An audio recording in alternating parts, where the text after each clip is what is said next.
Mending Wall by Robert Frost. Something there is that doesn't love a wall, that sends the frozen ground swell under it,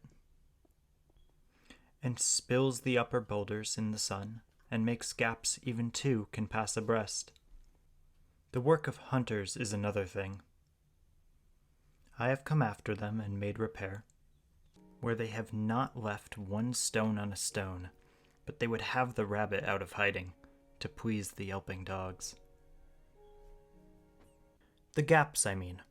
No one has seen them made or heard them made, but at spring mending time we find them there.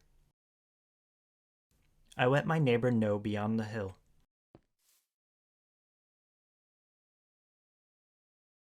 And on a day we meet to walk the line, and set the wall between us once again.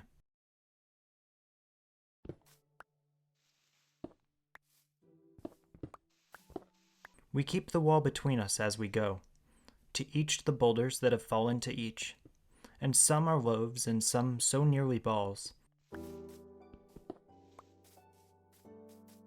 We have to use a spell to make them balance. Stay where you are until our backs are turned. We wear our fingers rough with handling them.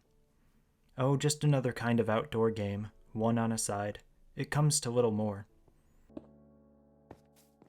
There where it is, we do not need the wall. He is all pine and I am apple orchard. My apple trees will never get across and eat the cones under his pines, I tell him.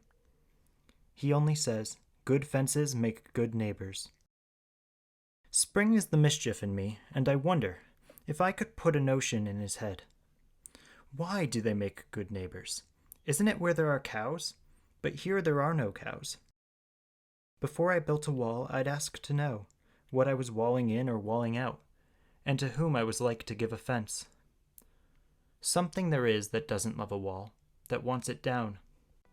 I could say elves to him, but it's not elves exactly, and I'd rather he said it for himself. I see him there, bringing a stone grasped firmly by the top, in each hand, like an old stone savage armed.